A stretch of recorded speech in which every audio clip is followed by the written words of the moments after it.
Good morning or good afternoon, depending on where you are, everyone. I'm Mike Boekholder, like Dr. Peterson said there. My background's mostly in athletic turf and baseball specifically, but dabbling a little bit here recently with some equine things. So I was asked to join the group here and see what we could share with all of you concerning cool season turf grasses. So what we're going to cover today is some basic stuff. Where do they grow? Varietal options and selection, fertility, cultural practices and heights of cut. And we're going to go a little bit into diagnostics for better decision making. So where do they grow? You've all seen this map several times today with the warm season grasses, the transition zones, and the cool season grasses. Cool season grasses are the northern part of the country, generally speaking, here in the United States. You can push those down into the transition zone. Cool season grasses will grow there, but as Dr. Munshaw was talking about, it kind of presents a unique set of challenges the farther south you get. So for the most part, the more successful stands of it, or the easier places to grow, it's always going to be the more northern reaches of the country. For the sake of our discussion today, you're really talking about three main varieties or types of cool season grasses that you're going to use in a equine situation. It's kind of like what we deal with in the sports turf world, quite frankly, that being turf type tall fescues, Kentucky bluegrasses, and perennial ryegrasses. You probably also see some things like Kentucky 31 in there, which are some of the older fescue varieties. With a lot of the newer, more improved varieties that are available now, the turf type tall fescues are really bringing a lot of nice things to the table that you didn't see in some of the older fescue varieties. So I think you've seen a tendency and a trend over the last couple of years to people really concentrating more on those turf type tall fescues. So when we're discussing turf type tall fescues, we're talking about a bunch grass here. At the end of the day, it's still a good old bunch grass that grows in clumps. You have to make sure when you're seeding that, you're putting enough seed out there that the stand that establishes is smooth.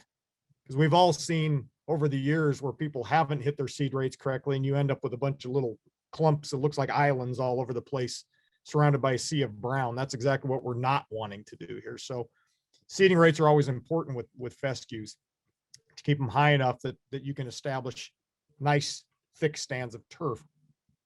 Out of the three grasses we're talking about today, turf type tall fescues are the most drought tolerant of the three. They have pretty good wear tolerance. Their recovery can be a bit limited because of their bunch type growth habit. They do like the taller heights of cut, generally 2 to 4 inches, or maybe even a little bit higher than that. They can accommodate that very easily. They have a moderate establishment time, anywhere from 7 to 21 days germination in general. And that varies a little bit from variety to variety, but it's kind of a good guideline to go by. Kentucky bluegrasses, they have pretty good durability. They have more moderate water requirements. They're not at the high end of the scale. They're not at the bottom end of the scale. That can be important depending on the facility you're at and your availability of water. I know in many parts of the country that's becoming more and more important, even up here in the Northeast. They probably have the best recovery of the three in terms of being able to repair themselves. And they've got good wear tolerance, reasonably good wear tolerance. And a lot of that's due to their rhizomal growth habit. It sends out runners that spread and fill the plant in. So it's able to start from a small plant and grow out to a much larger structure of that plant because of the rhizomes, those runners going out underneath the soil and coming up and starting a new plant.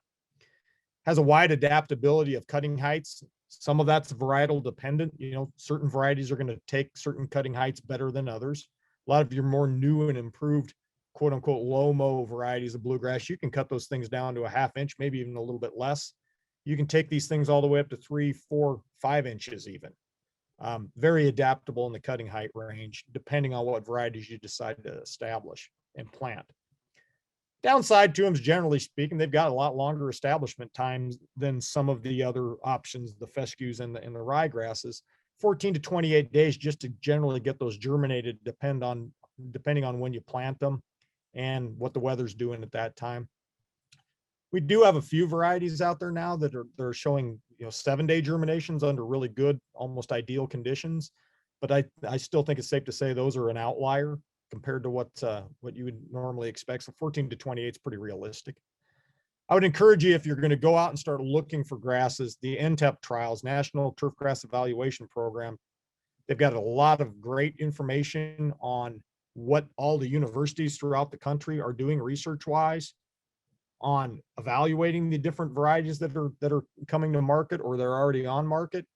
It can help you make some pretty more informed decisions by looking at the NTEP trials, and they cover everything from wear tolerance to spring color, spring green up, durability, traffic tolerance, all kinds of good information in the NTEP trials. So I would encourage you to take a good hard look at those whenever you're looking at deciding what type of grass and what variety of particular grass you want to put out there. And they run those trials for not only the bluegrasses, they run them for the rye, they run them for the fescue. So a lot of good information available there. Downside on the bluegrass is really, in my opinion, the biggest downside is they tend to be more susceptible to certain root-borne pathogens in terms of funguses than some of the other things that are out there, mainly summer patch. We see a lot of that in the mid-Atlantic region. Summer patch can be just a devastating disease issue that you deal with on Kentucky bluegrasses that can really, really put the hurt on a good quality stand of bluegrass, particularly mono stands when you've only got bluegrass out there and you aren't seeding it with other things. Perennial ryegrasses, they're kind of the third variety that we always think of, generally speaking, when we're looking at grasses that are suitable for use in sports turf applications, including equine applications. It too, like the fescues, is a bunch type grass. It has a pretty high water requirement in a lot of respects, more so than the other two. Tends to have a little more poorer wear recovery, I've found, but it holds up to the wear better. So it'll take the beating, but it gets to a certain point where it just decides it doesn't want to play anymore. And then it goes downhill pretty quickly, has very little ability to recover itself once it starts to decline past a certain point. It also has a very wide adaptability of cutting heights, anywhere from a 1/4 inch, maybe even slightly less, all the way up to 4+ inches. You can really do a lot of things with the perennial ryes. They have extremely quick establishment rates. They'll germinate in 7 days, plus or minus, and they can be more susceptible to certain foliar fungal pathogens than the bluegrasses, or somewhat more than the fescues. Gray leaf spot being really the one thing that we pay a lot of attention to in the mid-Atlantic, at least. If any of you are managing any stands of perennial rye, you know how devastating gray leaf spot can be. Tends to come up with a lot of these tropical systems we get coming up out of the Gulf or out of Florida in the summer months, and it can hit a perfectly healthy stand of ryegrass and just devastate it within a matter of days. So the downsides to the ryegrass, we really have to make sure we're on an aggressive spray, a foliar spray program, if you're in an area where you have that issue potentially coming your way. So what do you want to use when you're looking at establishing cool season turfs for use in the sports turf application? Well, it depends. Everybody's situation is a little different. What most people end up kind of settling on is a blend. It's very common that we'll see blends of Kentucky bluegrass and turf type tall fescues. We'll see common blends of Kentucky bluegrass and perennial ryes.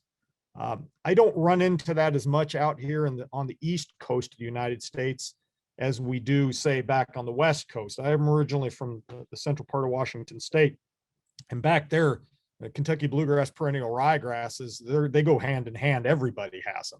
It's hard to find a stand that's not a blend. Out here in the eastern part of the United States, people tend to, for whatever reason, a lot of places like having a mono stand of bluegrass, maybe 2 or 3 varieties of bluegrass, but they don't like incorporating the ryes into them. One of the disadvantages, I think, to that is when you do have a bad summer and you get hit with something like summer patch on your Kentucky blues, if you don't have something else in there like a perennial rye or a fescue, you lose a lot of turf, and there's really nothing to help you through that period of time when the blues just really getting beaten down by the fungus. So my approach has always kind of been use a blend, get a little bit, that helps you on both sides, so to speak, the best of both worlds. That cuts both ways, though. You're kind of getting the worst of some worlds on the backside. So you do still have to worry about what each one of these types of grass can have on the detrimental side, whether it be summer patch with the bluegrasses, whether it be the gray leaf spot with the rye. I think it still gives you a little bit better ability to get through all times of the year, no matter what the weather may throw at you when you're utilizing a blend. So like I said, certain types of grass are more susceptible to certain types of diseases. And because of that, having that mix is a bit more advantageous. Pick what works best for you and your climatic micro conditions. Always look at what your irrigation abilities are. Kentucky bluegrass is probably not your first choice if you are going to have a non-irrigated stand of turf out there. Come midsummer, if you're in an area that doesn't get a lot of rainfall, or the rainfall can be very sporadic, that thing's it's gonna hurt pretty quickly compared to like a stand of fescue. So you want to take a look at your irrigation abilities, your anticipated use, the time of year that facility is going to be used. All those other things you've heard the other folks talk about earlier today, they obviously apply even when we're talking about cool season turfs. Also be budget conscious. What can you afford to manage? You might be able to afford to go down and buy a Ferrari, but if you can't afford the oil changes, it's not going to do you much good. So you've got to be able to take care of what you have and what you buy up front in the long term. So water, fertilizer, fungicides, and seed can all be very expensive, and they can all add up. So make sure what you're putting out there and what you're trying to maintain can be maintained for the budget that you're given. Fertility on cool season turf. We're going to cover just some very basic stuff here. I'm keeping this as simple as I can. Don't take this as the end all be all by any means, but it's just some good sound general guidelines to go by when you're looking at developing a fertility program. You want to develop a sound program that's tailored to the varieties of grass that you have out there, the use schedule, the recovery requirements, and your applicable state regulations. I throw that state regulation thing in there because in Maryland, for instance, where I do some consulting work, in the state of Maryland, on a mature stand of, for instance, Kentucky bluegrass, you're only allowed to apply 3.5 pounds of nitrogen annually per 1,000 square feet to that grass after the first 2 years of establishment are complete. That does apply, believe it or not, to turfgrass tracks. The state of Maryland Department of Agriculture considers horse tracks part of a sports turf and not agriculture. So you are limited by the Maryland nutrient management law that says you can only put down 3.5 pounds in a year on there. For a Kentucky bluegrass surface, that's definitely on the light side in a lot of respects, especially if you've got a lot of traffic going on. So be aware of that when you're looking at what you're doing here. Your program should be based on the needs of the plant and the soil types that you're growing that stand of turfgrass in. And soil and tissue testing are key to developing a good, effective nutrient management program and maintaining quality turfgrass. Leads me right to this next slide here. On the left, we have a standard soil test report. On the right, we have a standard tissue sample report. Use those to your benefit. Use those for your information to develop a good, well thought out program when it comes to laying out how you want to approach your fertility. They both serve different purposes and different needs. Key points on a soil test: they're not a great indicator for your nitrogen needs, so don't try to use them for that. Nitrogen is very mobile in the soil, extremely mobile in the soil. So if you're trying to get any meaningful information about your nitrogen levels, soil tests are not really how you want to approach that. They are very useful for phosphorus, and in the mid-Atlantic region, particularly if you're dealing with in an area that is around the Chesapeake Bay and you have to deal with nutrient management and all that kind of thing that we have in this area. You really got to pay attention to your phosphorus levels, because there's a big issue with that in this area, and the state departments of agriculture and all of these states surrounding the bay are really making some stringent requirements on making sure you don't have too much phosphorus out there. General rule of thumb, we like to be around 44 parts per million on your phosphorus is ideal for cool season turf. Potassium, 250 to 280 ppm is generally what we like to shoot for. Calcium, in my world, I like to be at a minimum of 3,000 parts per million, but what you're going to find, that could be extremely hard to achieve in certain areas of the country and might not even be cost effective to be able to get there. So For instance, in the mid-Atlantic area around Maryland and Delaware area, a lot of times you'll see the soil labs in this area, if you're hitting 1,000 parts per million in your soil tests, they'll tell you that that's adequate, because to get much beyond that point is almost impossible for a lot of people. But my background tends to be in sports fields where I'm dealing with 2 acres at a time. We can get there if we want to. When you're dealing with a horse track or equestrian facility and eventing facility, you have to realize that that's a much tougher road to hoe when it comes to getting those numbers up to where they need to be. So you might want to be a bit, take a different approach of how you're looking at those minimums. But if you're looking just from the perspective of the plant and what's healthy for it, 3,000 is always a good number to shoot for. 3,500 is ideal.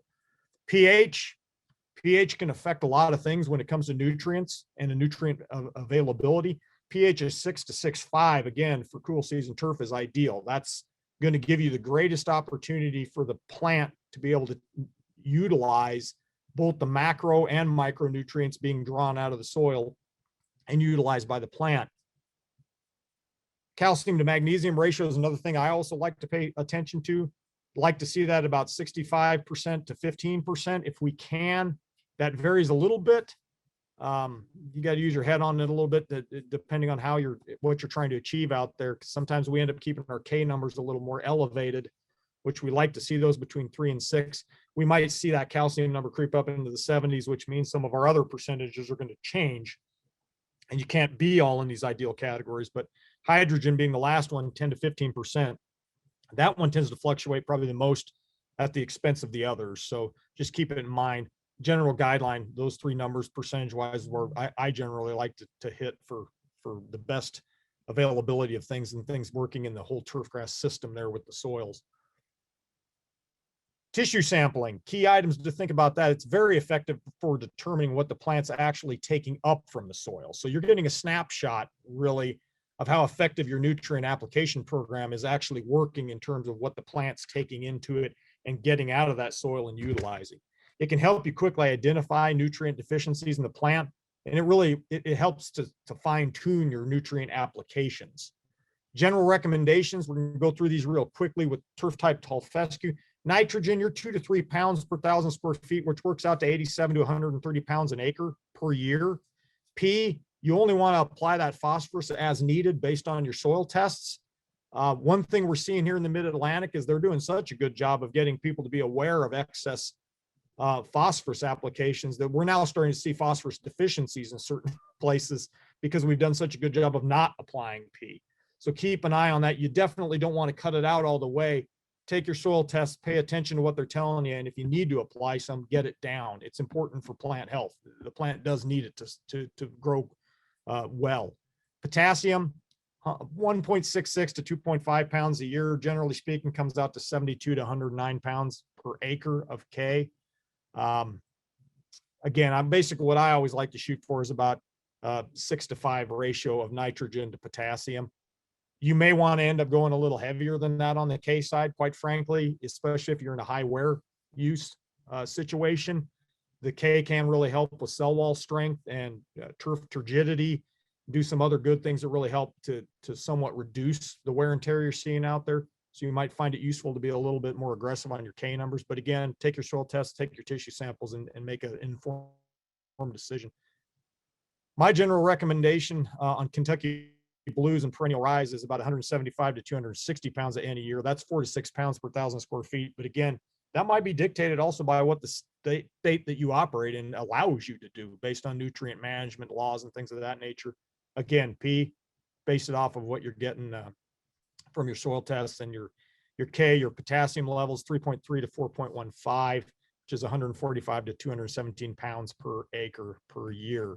Keep in mind, some parts of the country, your soils aren't going to allow you to achieve quote unquote optimum or optimal soil nutrient levels. If you're out in the Midwest where I worked for a while, you got a lot of calcareous soils out there, particularly calcareous sands. Those tend to come in with a really high level of calcium in them, but most of that calcium is not overly soluble. So the plant ever really can't extract it and use it. So you find yourself in this situation where you got high soil calcium levels, but your plants are running in somewhat of a calcium deficiency. You got to learn how to supplement that and actually throw down more calcium so that the plant can get a usable form of it. pH levels in calcareous soils tend to run above 7, and no matter what you try, you're not ever going to get them to go any lower than that.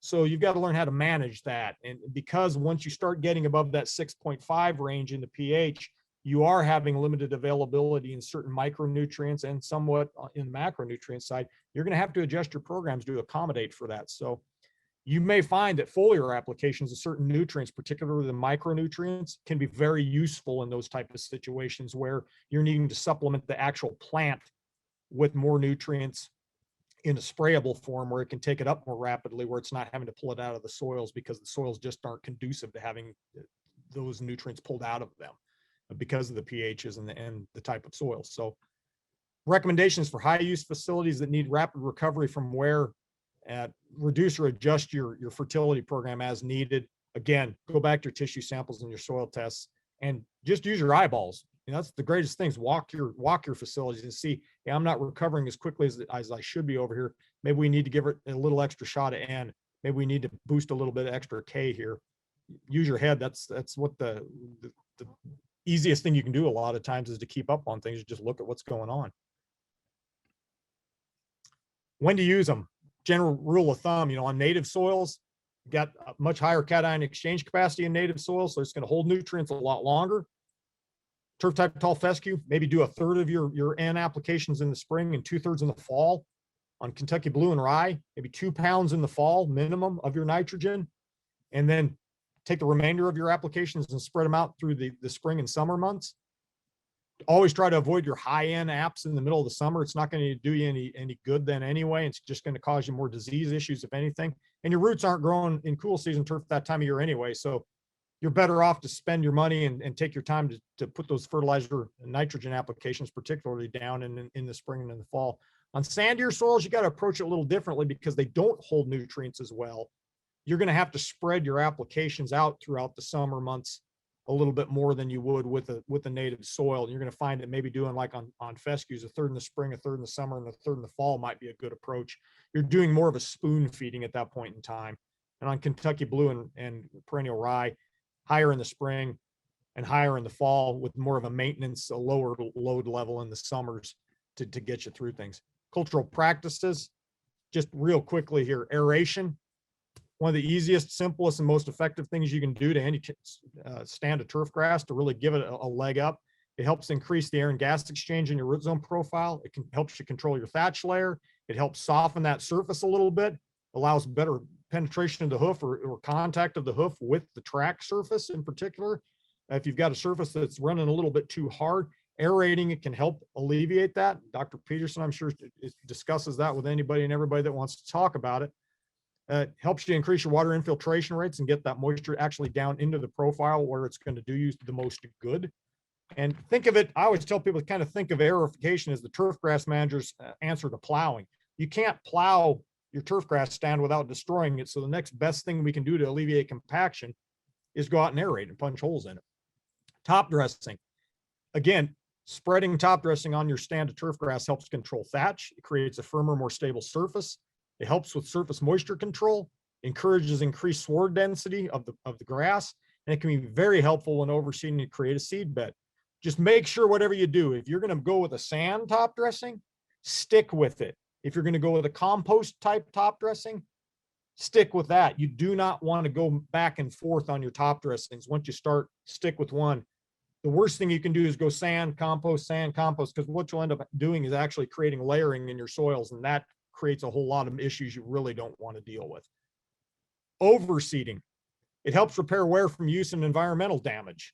It helps you introduce better varieties into your existing stand of grass, and it increases your overall density of your grass sward. Keep in mind, turf grasses are best described in some ways as being temporary. They need to be constantly rejuvenated, and the easiest, simplest way to do that is just keep overseeding them. Every fall, go out there and put some new seed in the ground. It's certainly not ever going to hurt you. Height of cut, that's important to pay attention to that, because in the equine world, that height of cut determines how much extra plant mass is on top that the hoof is actually impacting. And that can really play a big role in how soft or how firm that surface is for the horse to run on. So general rule of thumb from what I'm seeing on thoroughbred tracks and things of that nature is they like really high heights of cut, that 4+ inches kind of thing. Make sure you're paying attention to that. Diagnostic tools, very quickly here. If I had to encourage somebody to pick one thing to help them manage their facility better, it would be a good quality soil moisture meter that measures in volumetric water content. Water plays such a big role, moisture plays such a big role, especially in horse tracks, on how firm they run, how soft they run. Having an effective tool that you can utilize to determine on any given day at any given time what your soil moistures are is critical to being able to make smart management decisions that allow you to have the best surface possible out there at all times. Kind of tools that I put into the nice to have category for equines racing would be the Longchamp penetrometer, the picture of it right there on the screen. In a lot of parts of the world, that's kind of their go-to item for determining, how firm a track really is. Here in the States, I see some people using Clegg hammers to give you an idea of how firm the surface is, and those can be useful as well. Again, this is more Dr. Peterson's world that we're talking about here, but just having these tools available to you can be useful if you learn how to utilize them correctly. The last thing being a shear vane.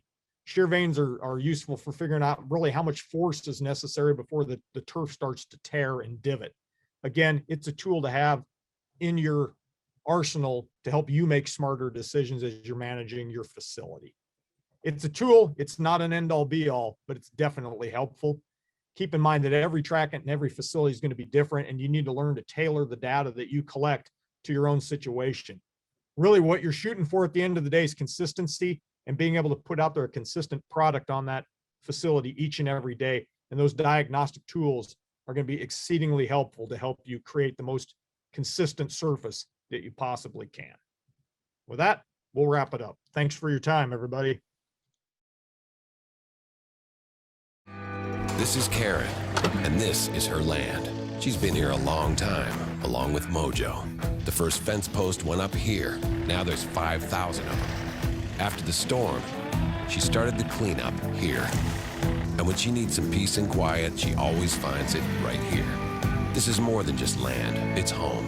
Karen runs with us on a John Deere 3E Series tractor, because who says a day's work has to take all day? Nothing runs like a Deere. Search John Deere 3E Series for more.